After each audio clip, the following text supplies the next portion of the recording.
that AI, he cannot remove the history in the first place when the centralized governing body is taking that account for that. Okay?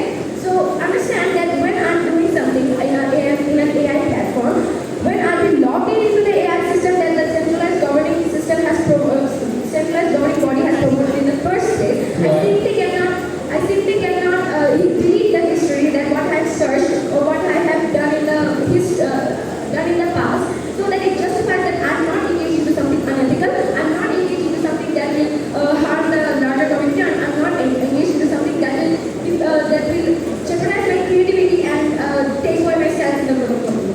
So thirdly, the generalized body has an exclusive benevolent nature. This means that this body don't want to incentivize from the number of people that can access this AI. Why access of AI doesn't get inhibited in our world for the people with right intention? First, because the Q&A to reach the AI is pretty simple as long as you clarify why you are using it. Secondly, the universities, there are a lot of nuanced users, as well as we combat this by not allowing the users to remove the history in the first place. This means that any general nuanced users, when they are not suspicious, when the government will recognize that they are not doing any suspicious activities, they are going to allow them the access they need in order to use the AI. So the last duty of the governing body is to have a reporting system that anybody who feels to be attacked by the AI can send report to this governing body. So the body will use its anti-AI to check the anti.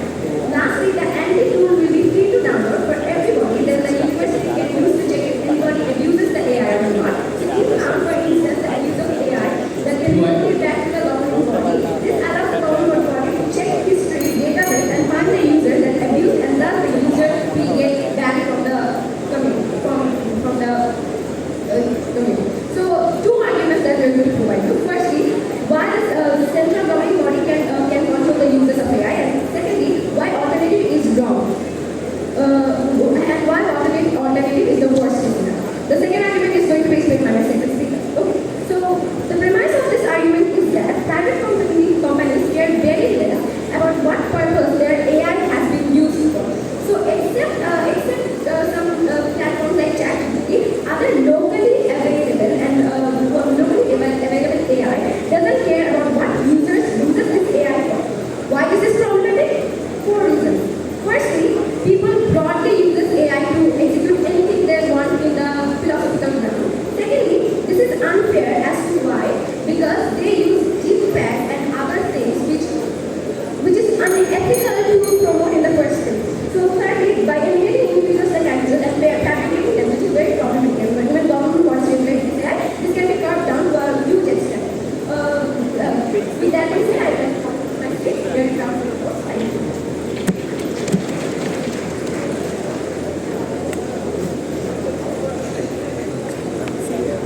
Thank you, Prime Minister, for your very fine speech. Now I invite the Leader of Opposition for your speech. Here.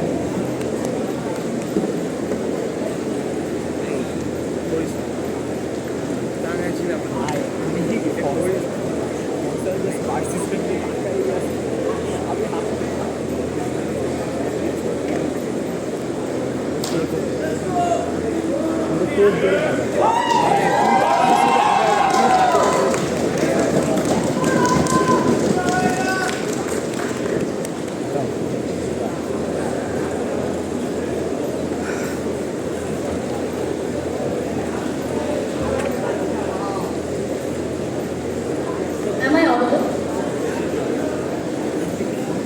Loud and clear.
built of a governing body under the government. This means that consumers do not feel the same about AI. We need consumers not getting things like access to AI used for painting and writing, because these governing bodies would want things that provide them money. There are profit incentives that they would have for ads.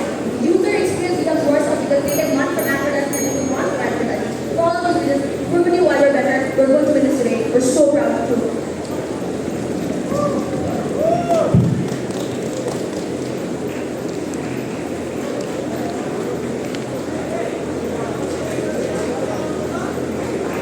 Thank you, Willow, for your very fine speech. Now I invite the Deputy Prime Minister from Team Government.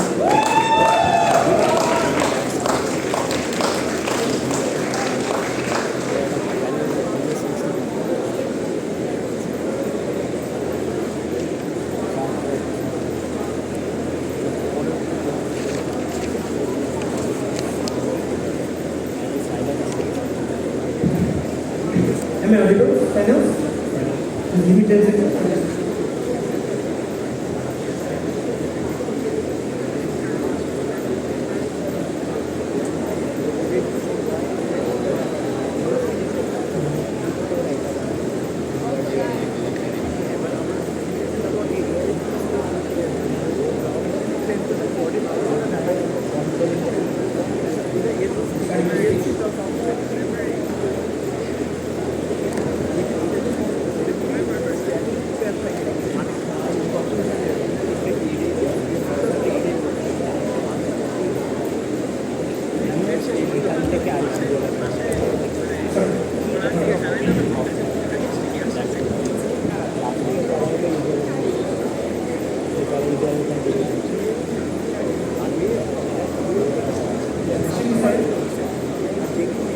Measure.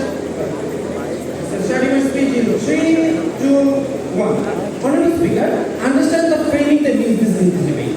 The harm that AI poses is immeasurable. The amount of harm it can do in any scenario, from middle scenarios to worst case scenarios, is extremely harmful. We believe that is why when a governing body does governing and does restrict its progress, it is still better, because you are not literally harming human beings, not taking away the ability of human beings to progress and actively function within the social media platform, right? This is extremely harmful because the burden that they completely miss of their side is that how they protect the liberty of human beings, how they differentiate between human beings and AI. We give a very explicit model that PPM literally gives you for 6 particular minutes. Why is that the case? Because we believe the governing body will be judged and questioned time to time, but we believe that this should be questioned. Because one, this is a restrict AI, right? We give you the idea that there are a lot of most users in the AI, right? We agree to this. That is why we say that we allow access to the early stages anyway. But then we say that the users cannot remove the history from the AI users, right? And this will be stored in a database where people say, why this matter? Because in any moment of time, and people report to this governing body, this particular governing body can use this history to basically block this user from abusing the AI in future, right? Why this matters so much in this debate? Because any abuser that abuses this AI should be blocked, and his ability to use this AI should be restricted, right? Because the harm that he poses is extremely more than the development he could have given by using the AI in the first place, right? But second, more importantly, this creativity gets restricted. Let's wonder, at the worst case scenario, our creativity gets restricted. Why is it better? Because understand, the AI was developed at the very first step for the benefit of human beings, right? If fast growth of AI means the human beings cannot live properly, the human beings are harmed by the AI, we don't want that kind of development. We're happy with the slow development as long as human beings can properly survive and can properly use the AI. No. Secondly, and more importantly, they say that AI is restricted, right? But we give you the how who AI is under this governing body. The third thing they say that the governing body will be under a country. We never say we don't think that we have a burden to show that who has the entitled to this governing body. Two reasons as to why this is true. Because I understand that mostly the governing body will be an international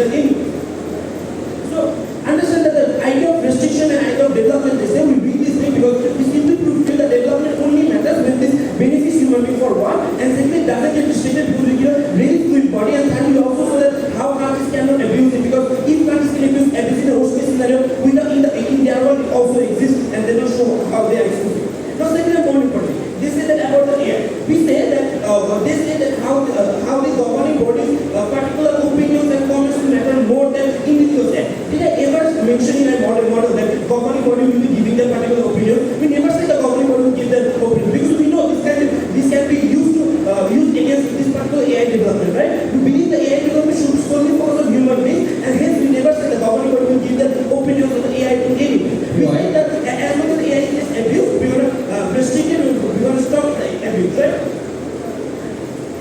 Thirdly, they talk about development before the next step.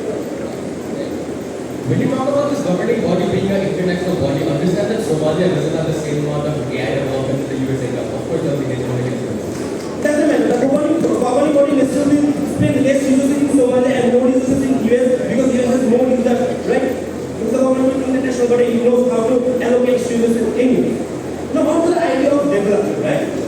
Why are we on a better side of the development? Understand this. When a government body exists and the private companies can run free and do whatever they want, they have an incentive to do better. They have an incentive to ease the process of progress. Because we understand that yes, in our side of the progressive might exist, and progressive might slow down the process of using AI, right? Progressive might create an incentive of not using AI. This is the private companies' incentive to earn profit comes in. They come and they basically build far better systems and how this progressive gets easier, right? Because understand that even if the progressive gets easier, the idea of banning always exists. Meaning that even if the progressive gets easier and the more users exist, still then the idea of banning exists. This means that if they abuse the AI, we will still restrict. That is why the moment of time private companies want to use this AI for a better development system outside the house. Why is comparatively better? Because understand that in their side of us, what exists is private companies doing whatever they want. This is harmful because in the scenario where private companies start to branding the AI, Google does this, like Amazon does this, like THBT does this, the harm that comes with these kind of companies basically own medias, right? This means that they can package the AI as the way they want to, right? And they can say that our AI is like, we have a counter AI tool that protects our AI, right? But they never literally are transparent enough to show that how their counter AI tool mechanisms, right? This means that even if they show their users that no, we cannot catch your AI, but in reality, people other counter AI tools or AI tools might be able to catch the users, right? Why is this problematic? Because this is problematic because when they feel the users that our counter AI tool is legitimate and working, people are brainwashed to buy these kind of products in their side also. But in our side also, as the central governing bodies, they don't have the incentive to sell their products like this. That is why they don't have the incentive to create a fake product in the first place. That is why we believe that eventually in our side of the house, you see a better development because this particular AI doesn't work. Now, thirdly, also the trickling down events of using the AI, right? This is really important to understand. Please understand that how AI right now doesn't have any engineering body or any governing body. There's no right or wrong answer. Everybody is saying that my AI tool works, our AI tool works, our AI is doing this, our AI is doing that. There's no particular governing body to metric these things, right? There's no particular metric in which a user will get the idea of how we should use this, right? But understand that under a rule of the governing body, the private companies will be more incentivized to pick the truth, take the truth. Because in the moment of time when this particular users use this AI and feels and it's banned because that particular AI to lie, this means that the users will basically stop buying the product of this company. That's why we believe that development is more in order of the private companies and incentivized more to speak the truth. That governing body has a much more better control over how AI impacts human life in the social sector. We believe that we have a far better chance at winning this debate because this debate what essentially asks you is if we really want a future where AI basically rules the world or not, right? We want a future where humans rule the world. We don't want a future that's diluted by the ideas of AI and human. We want a future that's as clear as black and white where the AI functions properly as it's meant to be. It should be used as a means to human benefits or a means to harm humans, right? We believe that in a systematic world where this particular governing body exists, we ease the process. Even if our development is low, our development is legitimate. Our company, in our side of the house, conferences are incentivized to speak the truth, which is very necessary because nobody really knows how AI works, and this is really necessary. Thank you very much.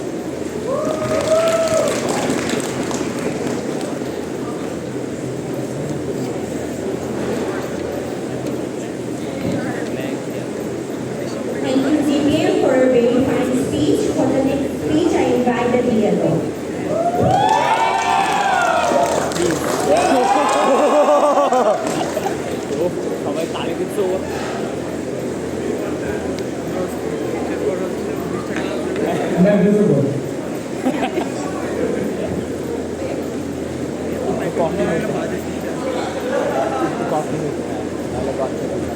মানে আমার প্যারাটা হলো যে coffee বা আমি বাল ফালাতে হ্যাঁ আমি নিজে process করতে পারবো না। Right.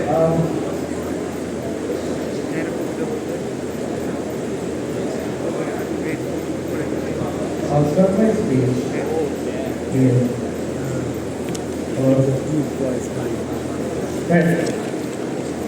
I'll start my speech in 3, 2, 1. I think the biggest problem in this, sorry. 3, 2, 1. The biggest problem in this debate is that we've never, from the two speeches that they gave, heard a massive harm of AI. Have heard an example of why AI is extremely bad and why it's crucial to give funds to a centralized governing body and why any other private company would not have incentives to make sure that they don't operate in unethical standards, or why a normal, simple government would not be able to regulate the same standard. The problem is then, and how we solve this, we tell you what AI is. Either comes ahead and tells you, I'll tell it to you again. It's generative, which means you can use data, you can use the information that was previously there to make sure that things that have never existed before exist. In large context, this is extremely important because it includes data that helps in climate change, that helps battle deforestation, that helps make sure that biodiversity is better off. It helps in design, in innovation of hospitals, in innovation of architecture, in making sure structures are better off in a lot of these contexts. Where do we use it? Literally everywhere. The visibility of AI is so high, there's almost internal scrutiny and external scrutiny on it almost every single day.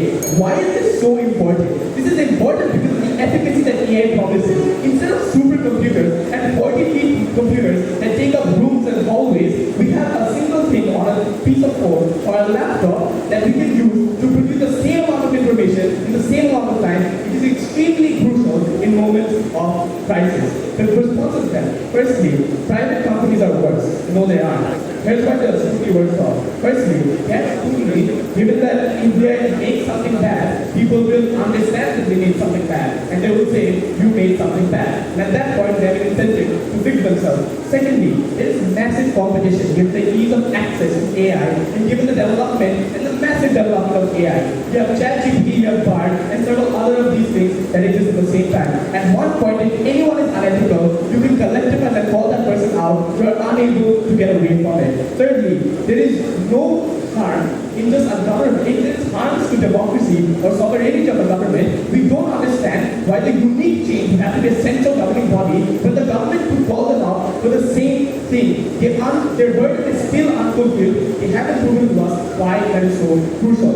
The second thing is, why is this so restricted? But before that, let's clear out the governing body, the structure of it. They tell us that this would be international to some degree. Salman's BUET can't take that down. When we talk about like the BUET answer can't take that down, in and of itself, when they say that there might be more access for people in the USA, which in and of itself is something bad. But we assume that the government would have a high stake in this, given that the accountability would have to come from one place of authority, given that the government is the best place of authority to come from. But even then, even if these are just experts devoid of the government, we would assume that these experts come from other fields of AI or have worked with specific companies. We're supposed to have personal biases. One might have worked with them, one might have worked with Google. To some degree, your personal biases and your inferences work into play when you have lobbying power for a lot of these AIs and the companies that will operate in that specific degree. Why is this then restrictive? Because firstly, you have a huge inability of innovation. Number one, there's a huge timeline because of the bureaucracy.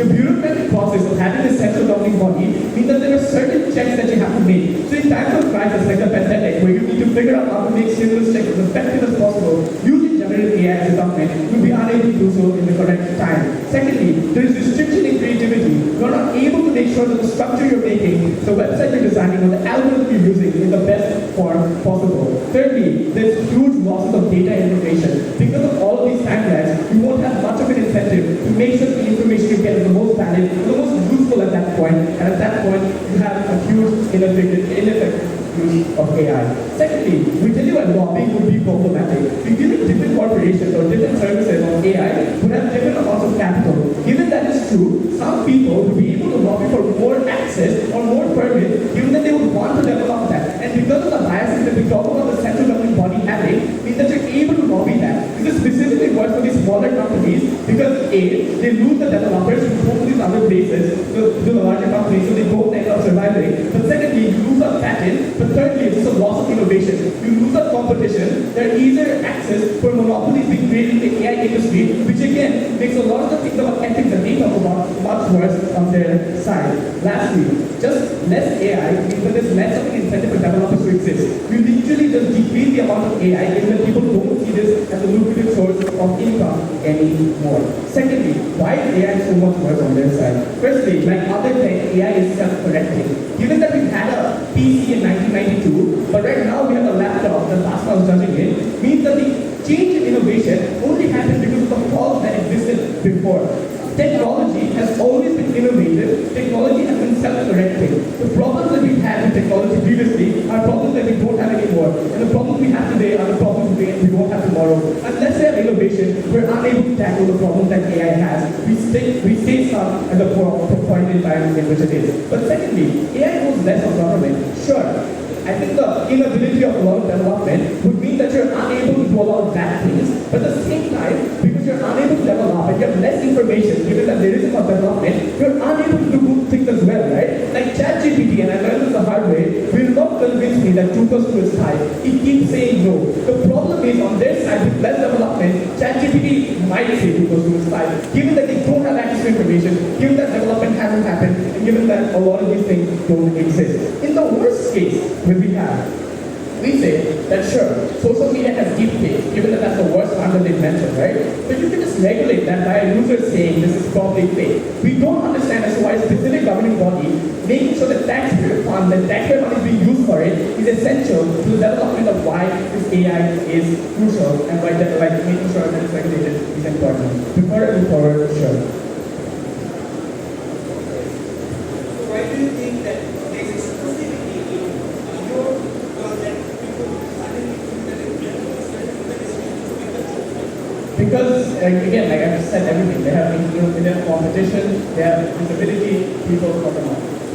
Why is development crucial then? Because firstly, on the self-correcting things that I've talked about, only with development do you get these self-correcting things that innovation and technology are specific and unique to it. But secondly, we tell you that this creates efficiency in government decisions in countries, which makes decision making and policy making extremely effective and extremely time saving, which in and of itself is a benefit that we ought to have. But thirdly, we just mean that we need to have more users. And why are more users good? For 3 reasons. Firstly, users are already skeptical of AI. AI necessarily doesn't have a good precedent or a good reputation for everyone. People are afraid of technology. Old people are afraid of their phones. Young people are scared of AI. It's the same thing. The problem with this is that a lot of these companies have an incentive to make sure that they be ethical, to prove to the consumers that AI in and of itself is a necessary product that they need to use and they need to consume. But secondly, more visibility and more users, given that there's more development, more ease of access, and more ability for you to do things, means that more people means more visibility, which means more scrutiny, right? The point at which you have more users is the point at which you can get away with less things,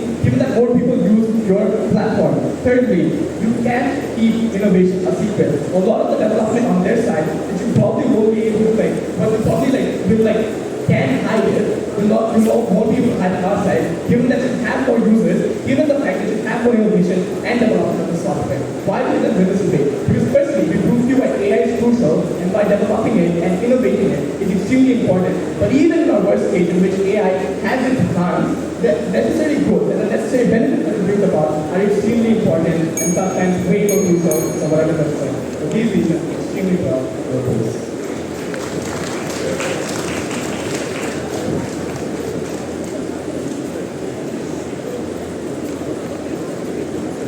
Thank you, Diego, for a very fine speech. Now I invite the government whip for your speech. Thank you.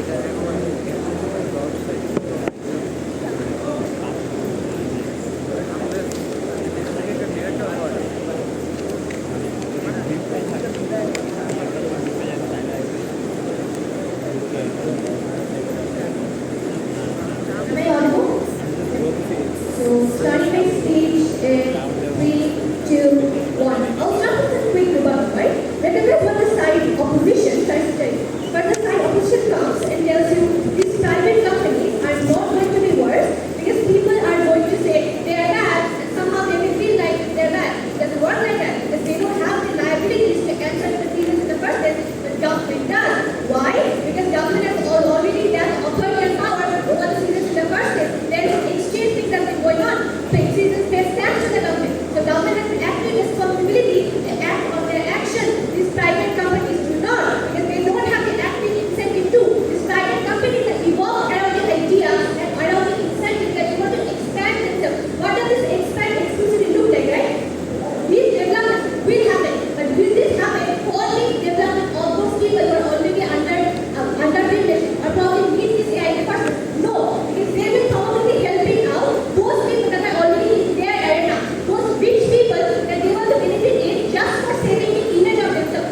জন্যই অ্যান্সারটা দিচ্ছি।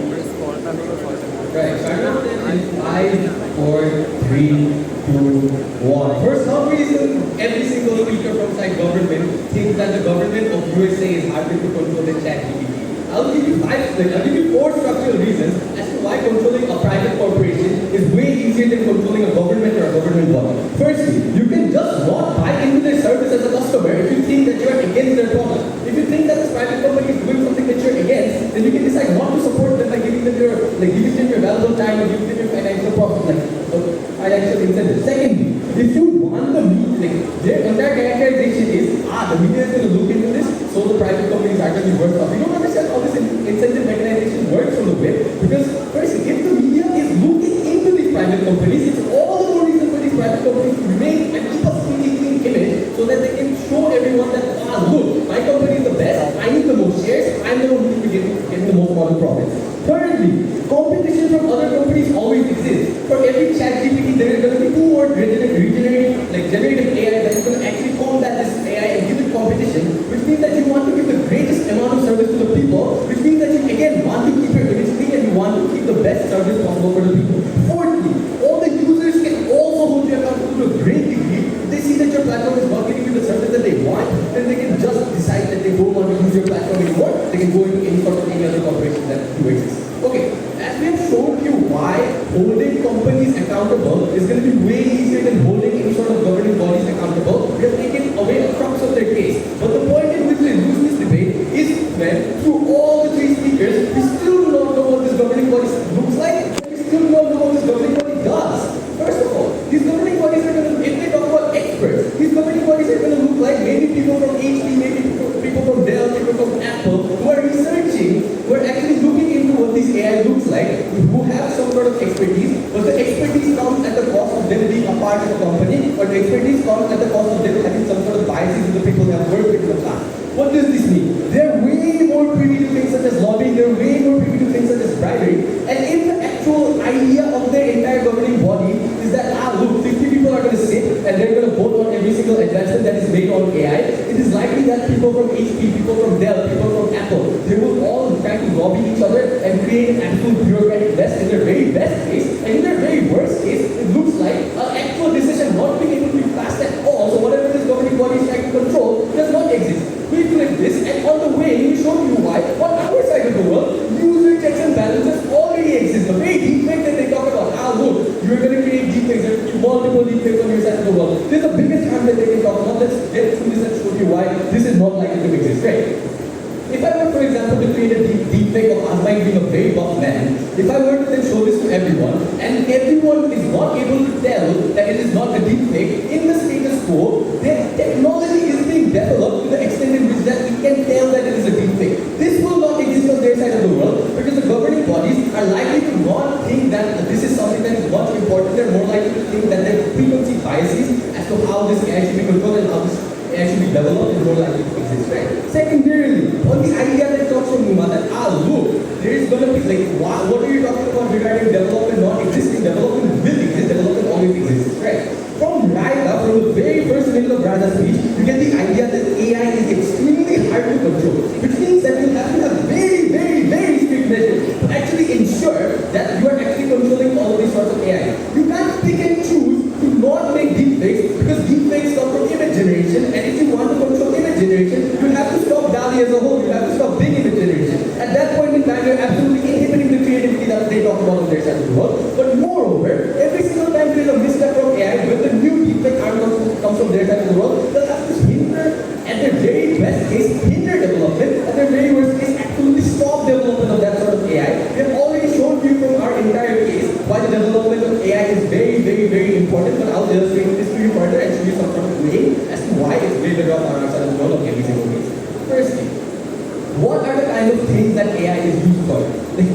More importantly than they talk about in terms of creativity, AI is used for things such as simulation mathematics, actually used for habitat preservation, looking into ideas such as how you can compute area, how you can compute mathematically the amount of jets you needed to launch an astronaut into space. Every single sort of AI technological innovation that has occurred massively streamlined every single process, that technological process that exists in the status quo, and if these would likely not exist on their side of the world because they'll need that sort of amount of strictness to actually regulate to a great extent as to the harm that they talk about. If they aren't strict with their regulation, then there is no point of a governing body in the first place because they're not able to pick and choose what to regulate. As I said, if you want to regulate deepfakes, you have to regulate image generation. If you have to regulate image generation, this means that you cannot specifically target any sort of you cannot specifically target deepfakes as a whole. You have to stop the idea of image generation. You have to stop the idea of attribute of creativity.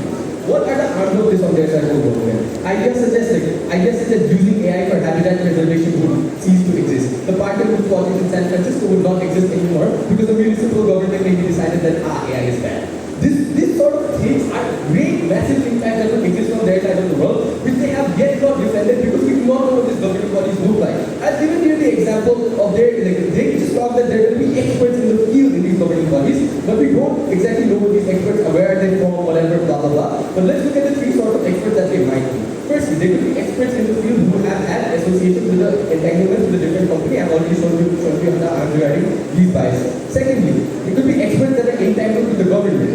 If that is the case, then their entire agenda and then their entire views on every single outcome, on every single possibility is going to be vastly politicized because they have a political agenda to push. But at the point in time in which they have a political agenda to push is the point in time in which there are going to be massive clashes within the governing body in and of itself, making the governing body unable to run in its first place. But thirdly, the best case scenario is that these are absolute third person perspective people who know something about AI, but they don't have a vested interest into how AI is run. Before I move on to why this is not in their view, 3, 2, 1, please don't let them do it. We recognize the fact that if there are third person perspective people on their side of the world in these governing bodies, and these are the people who are running these governing bodies, firstly, either they do not have the expertise to actually know what the AI is like or the AI is about, or if they do have the expertise, they're likely to not recognize or have the political lever, political capital, the political agenda to actually push forward what these governing bodies are likely going to want, or the strict regulations in the first place that they want on their side of the world. So what's going to happen most likely is that again, these kind of people are going to be the ones who are going to be bribed off, who are going to be lobbying off to vote for certain people who want AI advancement in certain sectors. This looks like HP trying to create an HP specific AI, or Microsoft trying to create a Microsoft specific AI by voting in people in governing bodies who can by lobbying people in governing bodies who can vote development specifically for these sort of corporations, or specifically for these sort of people with vested interest. We clearly showed you why these harms, we clearly showed you firstly why they need strict regulation on their side of the world for their governmental checks and balances to have any leeway. And if they have strict regulation, why they will get their development. Secondly, from all of our speeches, we've shown you the importance of AI. Thirdly, we've given you a clear picture that they ever could regarding what this governmental body would look like, and why all three policy avenues are likely to be very powerful.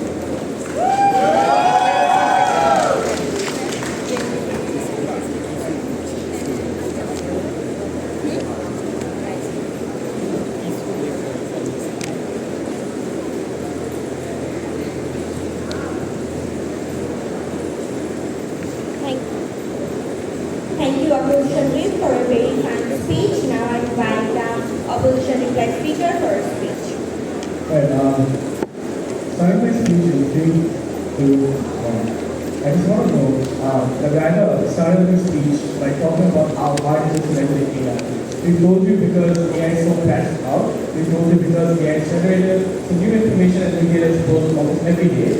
In their side, their burden was to defend why even with the control body, even with this government, even with this control body that's so authoritative and so central, you would have to be strict to make sure that these harms that they talk about don't exist. They were unable to do so, and neither have they contested. It's way too late for them to say that wasn't true. Firstly, we've proven that private companies aren't as bad. We've given you multiple reasons. We've told you that competition exists between them. We've told you that users exist, and the more users exist because of innovation, because of these advancements, that's even better with more visibility of things. You can't get away with a lot of stuff. And thirdly, the whips playing on the media, Shaka flips that by talking about why the media's incentives and why there's more media control would require you as a private company to be more transparent and to be more ethical, given that you wouldn't want to set a bad standard, a bad reputation, or a bad precedent, and as to why you want more users. Secondly, why is AI restrictions and controls so bad? Firstly, we tell you there's an inability of innovation. We've told you why innovation is so crucial and why innovation in and of itself is so efficient. We told you that bureaucratic measures that are taken by that body would mean a huge loss of time when it comes to innovation, but a huge loss of time when you need this body, when you need AI to make those changes, to operate within those functions that are so crucial and essential for the reasons that we've told you. But we've also talked about lobbying power. We've told you about how, because of this body existing, there are certain biases that exist. Again, uncontested, but even then, we told you that lobbying power will in and of itself be an issue for AI and the company and the developers working for it. We told you firstly that a lot of these smaller tech companies or smaller companies working with AI will be unable to make sure that they stick through because they're unable to advance and develop their technology that AI provides. Secondly, we tell you that a lot of these developers move away either from the premier or from these smaller companies to larger tech companies like Google or Bard or Google or ChatGPT. Thirdly, we tell you that it becomes less competitive. The problems that they talk about as to why unethical standards will increase would only increase if you don't have competition. If you become a monopoly within that specific sector, given that it's more prevalent on their side, that doesn't happen on ours. Fourthly, it's an intuitive part of the lack of innovation. Again, because of AI essential and crucial need of development, of the technology that it is, and the fact that it can bring about so many changes, positive ones, whether it be for climate change, whether it be for designing, whether it be for algorithmic data that helps people, we're unable to get that because of a lot of these companies was completely dying out. Thirdly, we told you why AI in and of itself is better on our side. Sure, we tell us that AI is kind of a bad thing, but I don't think I've ever heard them say that AI is important. We tell you because of that reason that the importance of AI is much better highlighted on our side. Firstly, because you can self-correct AI the same way that you've self-corrected all of these technologies. Again, uncontested. But secondly, we tell you the less information and the less data that AI has, because of the control and the regulation that comes from the centralized body, means that you're unable to also understand what good things happen, about more accurate things, right? The way sometimes AI in and of itself understands that it's being tricked or being deceived or it's providing false information, is able to self-correct itself because the correct information that's stored within it, because of the advancement of technology. The point is that when you don't have that advancement, those good things also go away with the bad things. That's not a trade-off we're going to take. We win because of those four reasons. Firstly, we've proven to you that AI innovation and development is crucial and why it's strict on their side, and because of that we won't get it. Secondly, we win because we tell you this body is bad for a lot of these reasons. It's bad for AI, it's bad for developers, it's bad for consumers. Thirdly, we tell you in the worst case, good things that exist on our side after the hands of data runs. And fourthly, they never prove as to why the body is so necessary to give you alternatives like the government and its private companies hadn't just been able to do it and still don't pay. So this is the stuff.